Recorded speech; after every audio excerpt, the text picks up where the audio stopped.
इस channel प्रकर्ष classes में आप सभी का स्वागत है। इस वीडियो में हम चर्चा करेंगे पेट्स इंडिया एक्ट 1784 की और इसके बाद कुछ चार्टर अधिनियम जो बने उनकी। तो सबसे पहले पेट्स इंडिया एक्ट 1784 को देखते हैं। रेगुलेटिंग एक्ट 1773 के बाद भी कंपनी का शासन प्रशासन ब्रिटिश सरकार के हाथों में नहीं आ सका, अतः 1784 का पेट्स इंडिया एक्ट पारित किया गया, जिसमें ब्रिटिश सरकार को कंपनी के कार्यों व प्रशासन पर पूर्ण नियंत्रण प्रदान किया गया। इस कानून का नाम ब्रिटिश प्रधानमंत्री विलियम पिट या पिट द यंगर के नाम पर रखा गया। तो ये जो कानून था 1784 का, ब्रिटिश प्रधानमंत्री विलियम पिट के नाम पर इसका पिट्स इंडिया एक्ट या पिट द यंगर, जिसे एक उपनाम से पुकारते थे, उनके नाम पर रखा गया है। इस अधिनियम का जो उद्देश्य था वो यह था कि 1773 के एक्ट के बाद भी कंपनी के शासन प्रशासन पर ब्रिटिश सरकार का नियंत्रण नहीं हो पाया था, इसलिए और ज़्यादा नियंत्रण करने के उद्देश्य से यह अधिनियम पारित किया गया। तो इस अधिनियम में कौन कौन से प्रावधान हैं हम देखते हैं। सबसे पहला देखिए, इस कानून में पहली बार कंपनी अधिकृत प्रदेश को ब्रिटिश अधिकृत प्रदेश कहा गया। अब तक कंपनी ने जो बंगाल, बिहार, उड़ीसा, बम्बई, मद्रास, यहाँ तक का जो क्षेत्र जीत रखा था, अपने कब्जे में कर रखा था, उस क्षेत्र को पहली बार ब्रिटिश अधिकृत प्रदेश कहा गया। दूसरा है,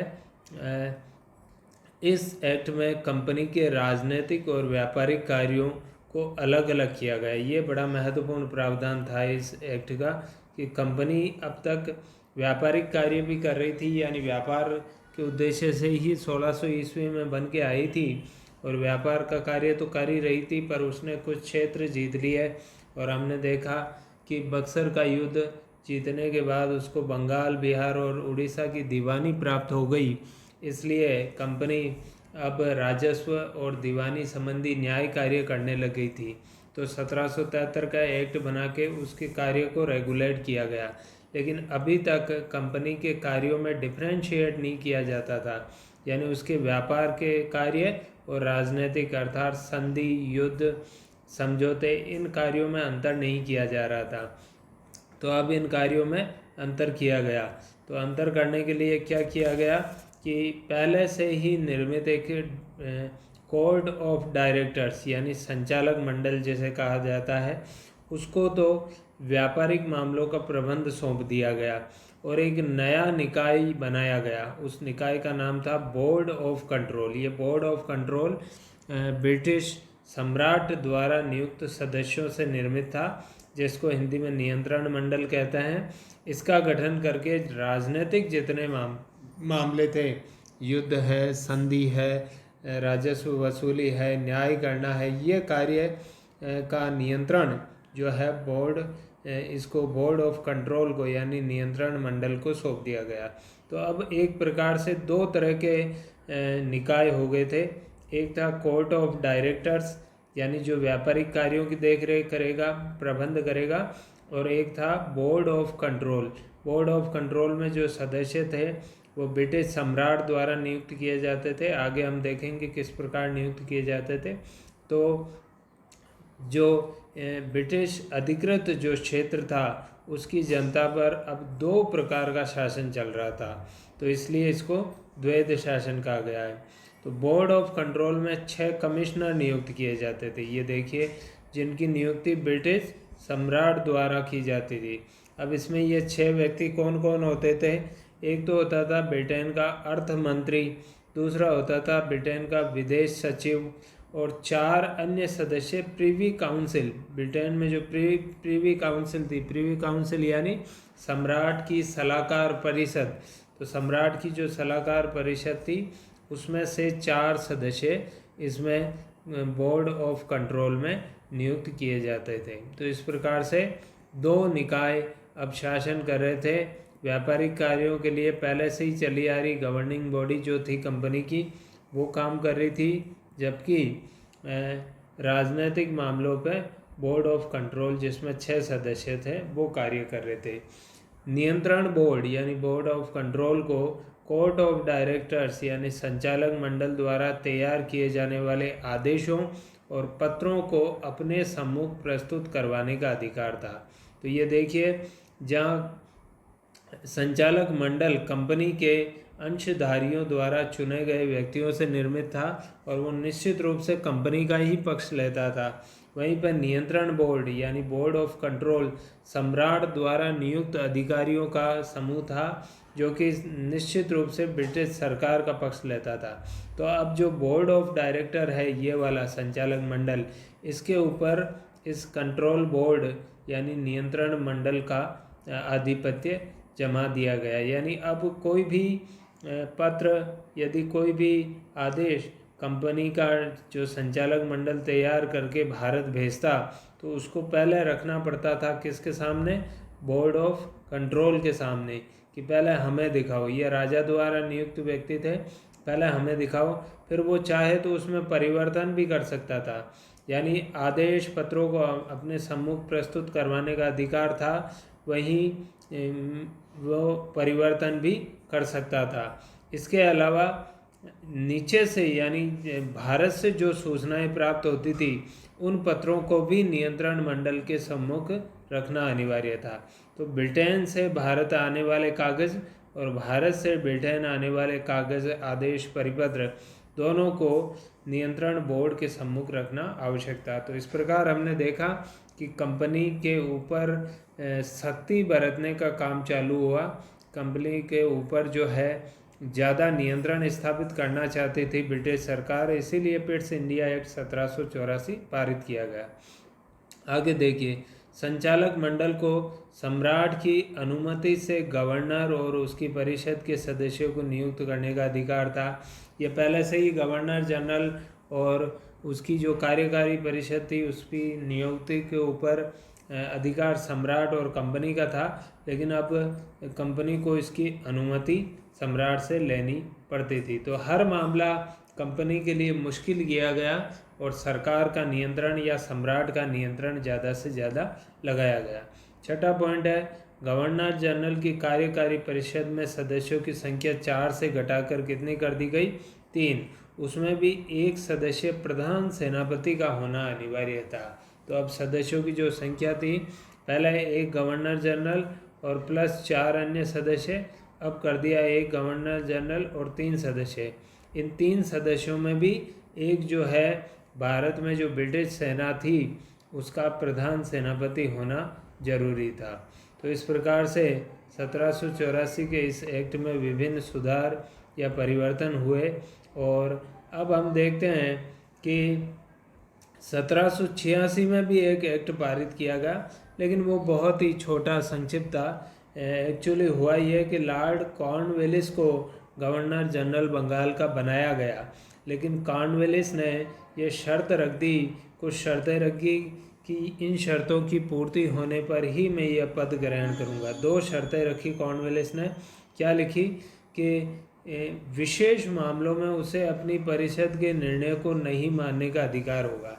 यानी निर्णय जो है परिषद में, हमने 1773 के एक्ट में पढ़ा कि बहुमत से लिए जाते थे, यानी 4 सदस्य और एक गवर्नर जनरल, 5 जनों में से 3 यदि किसी पक्ष में फैसला देते थे तो वो निर्णय लागू होता था। लेकिन अब यह कॉर्नवालिस ने शर्त रख दी कि गवर्नर जनरल की जो परिषद है, उसमें अब चूँकि 3 ही रह गए हैं, तो तीनों के तीनों यदि किसी प्रस्ताव पर अपना वोट दे और एक जैसा दे, तो भी चाहे तो ये बहुमत से है, 3-1 के बहुमत से, तो भी गवर्नर जनरल को यह अधिकार होगा कि उन तीनों के फैसले को पलट दे।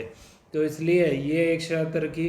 दूसरी ये रखी कि अब तक जो है प्रधान सेनापति का पद गवर्नर जनरल के परिषद के किसी सदस्य को जो प्राप्त हो रहा था, उसके स्थान पे इसने ये कहा कि अब गवर्नर जनरल का पद भी, माफ़ कीजिए, सेनापति का पद भी गवर्नर जनरल को यानी मुझे दिया जाए।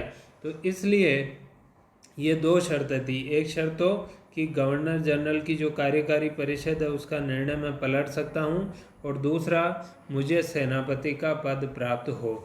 तो इन दो शर्तों को पूरा करने के लिए 1786 का एक संक्षिप्त कानून बनाया गया, अन्यथा इस कानून में अन्य कोई विशेष बात नहीं है। अब हम आते हैं कि 1794 से 1853 के बीच में क्या हुआ। 1793 से 1853 के बीच में अधिनियम बनाने के स्थान पर कुछ चार्टर अधिनियम बनाए। इन चार्टर अधिनियमों का कार्यकाल 20 साल रखा गया। ये देखिए आप, 1793 में पहला बना, फिर 1813 में, फिर 1833 में, और फिर 1853 में। तो 20-20 साल पर कुछ चार्टर अधिनियम बनाए गए।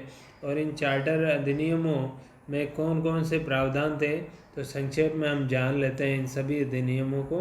तो इन चारों चार्टर अधिनियमों को पढ़ेंगे। इसमें भी खास तौर से 1833 और 1853 का चार्टर अधिनियम ज़्यादा महत्वपूर्ण है। तो 1793 का चार्टर अधिनियम यदि पढ़ें तो 1793 का चार्टर कानून में इसको जो कॉर्नवालिस जो था, कॉर्नवालिस उसको जो अधिकार प्राप्त हुए थे अपनी परिषद के निर्णय पर, जो शक्ति उसे अधिभावी शक्ति प्राप्त हुई थी, वो सभी को दे दी गई। यानी जो 2 शर्तें थी उसकी, वो शर्तें केवल कॉर्नवालिस के लिए ही थी 1786 के एक्ट में। तो पर अब कहा कि वो जो शर्तें हैं, यानी प्रधान सेनापति वही रहेगा और साथ ही साथ परिषद के निर्णयों को पलट भी सकता है। तो वो दोनों जो शक्तियां हैं या शर्तें हैं, वो अब सभी गवर्नर जनरलों के लिए लागू कर दी गई। 1813 का चार्टर कानून कहता है कि भारत के साथ व्यापार पर कंपनी का एकाधिकार समाप्त करके इसे अन्य ब्रिटिश व्यापारियों के लिए भी खोल दिया गया। ये बड़ी महत्वपूर्ण चीज़ है कि अब तक भारत के साथ ब्रिटेन से व्यापार में एकाधिकार था, यानी ब्रिटेन से कोई व्यापार भारत के साथ करता तो वो केवल करने वाली ईस्ट इंडिया कंपनी थी। लेकिन अब ऐसा नहीं रहा। अब कहा भी अन्य व्यापारी जो ब्रिटेन के हैं, जो ईस्ट इंडिया कंपनी में भागीदार नहीं है, वो भी चाहे तो भारत के साथ व्यापार कर सकते हैं। दूसरा पॉइंट है ईसाई मिशनरीज। ईसाई जो मिशनरीज थी यूरोप में, ब्रिटेन में, उनको भारत में आकर लोगों को प्रबुद्ध करने का अर्थ है धर्म का प्रचार करने की अनुमति प्रदान की गई। यह भारतीय संस्कृति को चोट पहुंचाने वाला एक खतरनाक प्रावधान था। ब्रिटिश मिशनरीज यहाँ भारत आ रही थी, ईसाई मिशनरीज, और वो ईसाई धर्म को, अपने धर्म को दूसरे सभी धर्मों पर सुपीरियर बता के लोगों को, कहा तो यह गया कि लोगों को जो है हम प्रबुद्ध करेंगे, लेकिन वास्तव में उनका उद्देश्य था कि भारतीय धर्म और संस्कृति को नीचा दिखाना और ईसाई धर्म को ऊंचा दिखाना। तो इनको अनुमति देने से काफ़ी कुछ कुप्रभाव आगे के वर्षों में दिखाई दिए। इसके भारतीयों के लिए पश्चिमी शिक्षा का प्रचार प्रसार करने की भी व्यवस्था इसमें की गई। यानी अब स्कूल, कॉलेज, यूनिवर्सिटीज़ ये खोले जा सकते थे, ये व्यवस्था इसमें की गई। 1833 का चार्टर कानून देखिए, ये बड़ा ही महत्वपूर्ण चार्टर कानून है। इस कानून को 1833 का अधिनियम या सेंट हेलेना कानून भी इसका एक उपनाम है।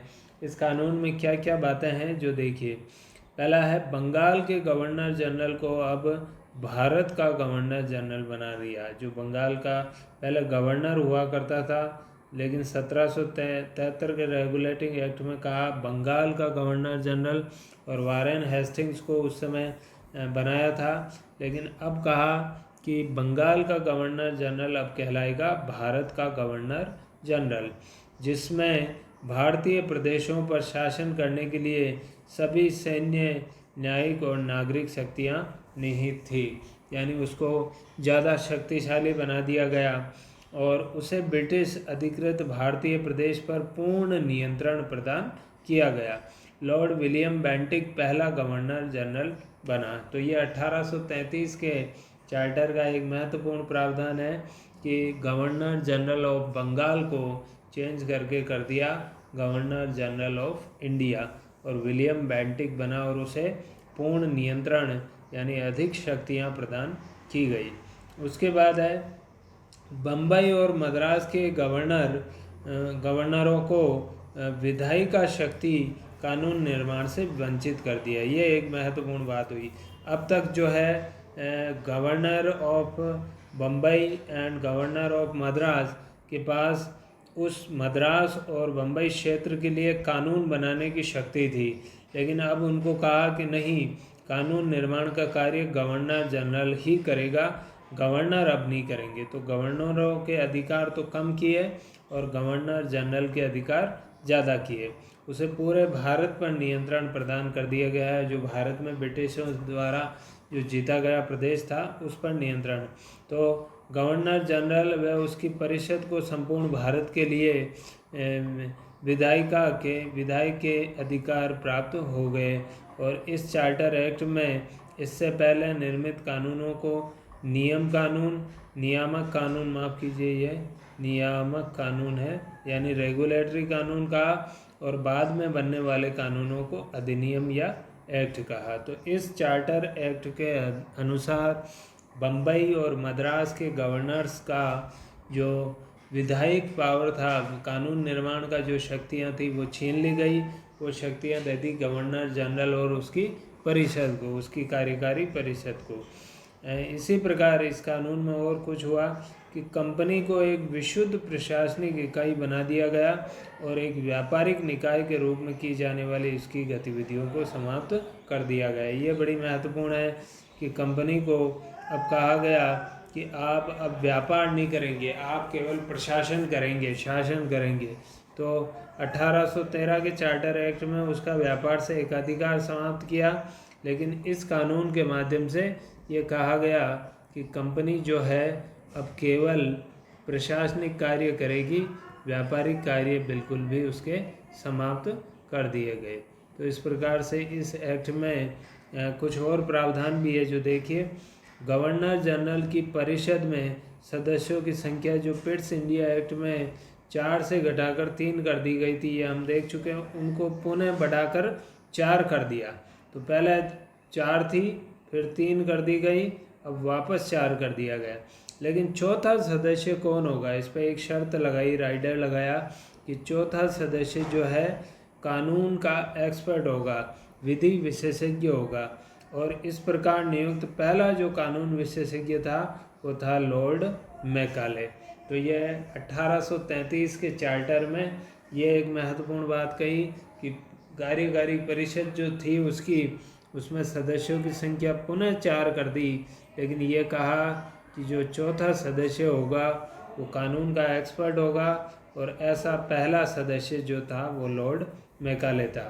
आगे देखिए, इस एक्ट में सिविल सेवकों यानी सिविल सर्वेंट, लोक सेवक के चयन के लिए खुली प्रतियोगी परीक्षाओं के आयोजन का प्रावधान भी किया गया। ये बड़ा महत्वपूर्ण प्रावधान है 1833 के चार्टर में कि जो कंपनी के अधीन जो सेवा करने वाले कर्मचारी और अधिकारी हैं उनकी भर्ती प्रतियोगी परीक्षाओं के आयोजन के माध्यम से की जाएगी। लेकिन और साथ ही साथ इसमें यह भी लिखा है, इसके अनुसार योग्य भारतीयों को कंपनी में किसी भी पद को हासिल करने में धर्म, रंग, वंश आदि के आधार पर वंचित नहीं किया जाएगा। प्रावधान बड़ा ही महत्वपूर्ण था भारतीयों के हिसाब से कि कंपनी के जो लोक सेवक हैं उन पर भर्ती जो होगी वो अब अपॉइंटमेंट कंपनी द्वारा नियुक्त नहीं किए जाएंगे व्यक्ति, बल्कि उनकी एक प्रतियोगी परीक्षाएं होगी, और परीक्षाओं के माध्यम से चाहे तो यूरोपियन आ सकते हैं उसमें, चाहे तो भारतीय आ सकते हैं जो उस परीक्षा में सफल रहा। लेकिन ये हो नहीं सका क्योंकि कंपनी का जो संचालक मंडल था, कोर्ट ऑफ डायरेक्टर, उसने इस प्रावधान का विरोध किया। इसका कारण था कि उनके जो परिचित थे, उनके जो मित्र रिश्तेदार थे, उन्हीं को वो जो है सिविल सर्वेंट बनाते थे, लेकिन अब ये अधिकार उनका जाने वाला था क्योंकि भारतीय इसमें आ सकते हैं प्रतियोगी परीक्षाओं के माध्यम से। इसलिए उन्होंने इसका भरपूर विरोध किया और ये प्रावधान जो है लागू नहीं हो सका। फिर लास्ट एंड फाइनल हम देखते हैं 1853 का चार्टर कानून। ये भी बड़ा महत्वपूर्ण चार्टर कानून है। इस कानून में क्या होता है, जो देखिए कि ये चार्टर अधिनियमों की श्रृंखला में अंतिम चार्टर था, जिसकी प्रमुख बातें थी गवर्नर जनरल की कार्य की परिषद के प्रशासनिक और विधायी कार्यों को अलग अलग किया गया। ये बड़ा महत्वपूर्ण है। अब तक गवर्नर जनरल की परिषद प्रशासनिक कार्य और विधायी कार्य का अर्थ है कानून का निर्माण करना, जबकि प्रशासनिक कार्य का अर्थ है उस कानून को लागू करना। तो कानून निर्माण करना और कानून लागू करना दोनों ही कार्य गवर्नर जनरल की परिषद कर रही थी, लेकिन अब अलग किया। और क्या किया, परिषद में विधान पार्षद नाम से 6 नए सदस्य जोड़े गए। यानी पहले से जो 4 सदस्य थे वो तो थे ही, 6 और जोड़ दिए गए। इस प्रकार सदस्यों की संख्या 10 हो गई। लेकिन इन नवीन सदस्यों से निर्मित निकाय को भारतीय विधान परिषद या केंद्रीय विधान परिषद कहा। तो ये एक तरह की छोटी संसद थी। देखिए, पहली बार संसद का प्रादुर्भाव हो रहा है भारत में। ब्रिटेन में तो बहुत समय पहले हो चुका है, लेकिन 1853 के चार्टर एक्ट में कहा गया कि गवर्नर जनरल की जो परिषद है उसमें जो 4 सदस्य हैं वो 4 के बजाय अब सदस्य 6 और नए जोड़े जाएंगे और सदस्यों की संख्या होगी अब कितनी, 10 में से ये 6 सदस्य जो है विधान पार्षद के नाम से उनको जोड़ा गया और इनका काम था कानून निर्माण करना, और बाकी 4 सदस्यों का काम था कानून को लागू करना, अर्थात प्रशासनिक कार्य करना। तो इस प्रकार से ये पहली बार 6 सदस्यों की एक छोटी सी संसद भारत में उदित हुई। आगे देखिए, एक छोटी संसद की तरह कार्य किया और इसमें ब्रिटिश संसद के समान ही प्रक्रियाएं अपनाई जाती थी। विधेयकों को प्रस्तुत करना, उन पर बहस करना, विधेयक पारित करना, इस प्रकार से 6 सदस्यों में से 4 सदस्यों का चुनाव बंगाल, मद्रास, मुंबई, आगरा की स्थानीय प्रांतीय संस्थाओं द्वारा किया जाना था। ये भी एक महत्वपूर्ण है। पहली बार स्थानीय प्रतिनिधित्व का प्रारंभ हुआ, यानी 6 में से 4 सदस्य जो है वो वहाँ की जो लोकल बॉडीज है इन 4 जगहों की, बंगाल, मद्रास, मुंबई और आगरा की, उनके माध्यम से किया जाएगा। तो इस प्रकार से ये जो है परिषद में विधायी सदस्यों का जुड़ाव हुआ और कानून निर्माण की शक्तियाँ दी गई। दूसरा पॉइंट देखिए, इसमें सिविल सेवा की भर्ती के लिए खुली प्रतियोगी परीक्षाओं के आयोजन का प्रावधान किया गया और उच्च सिविल सेवाएं, जिनको संविदा सेवाएं कहते थे, भारतीयों के लिए खोल दी गई।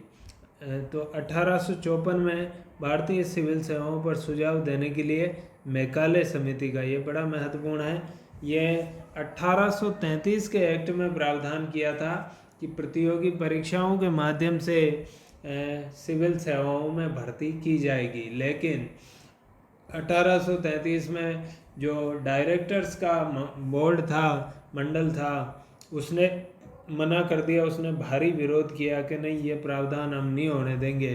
तो ये प्रावधान 1853 के एक्ट में फिर आया और 1854 में लॉर्ड मैकाले की अध्यक्षता में मैकाले समिति का गठन हुआ और मैकाले समिति ने इस पर सुझाव दिए, भारतीय सिविल सेवाओं संबंधी बहुत से सुझाव दिए और भारतीयों का जो है प्रवेश होना भी सिविल सेवाओं में प्रारंभ हुआ। अन्यथा पहले यूरोपियंस और जो है ब्रिटिश ही सिविल सेवाओं में जा सकते थे।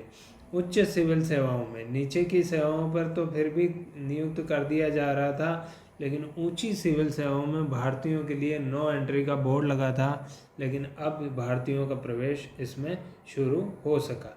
तीसरा देखिए, अब कंपनी को भारतीय प्रदेशों को जब तक संसद चाहे तब तक अपने अधीन रखने की अनुमति थी, अर्थात संसद द्वारा कंपनी का शासन कभी भी समाप्त किया जा सकता था। ये बड़ा महत्वपूर्ण है कि अब यह था कि कंपनी के अधीन जो भारत के जो ब्रिटिश प्रदेश हैं, जो कंपनी ने जीते थे एक समय में या अपने में मिलाए थे, उन पर कंपनी का शासन कब तक होगा कि जब तक जो है ब्रिटेन की संसद चाहे। यानी ब्रिटेन की संसद यदि कल ही कह दे कि अब कंपनी का शासन नहीं रहेगा तो बिल्कुल नहीं रहेगा।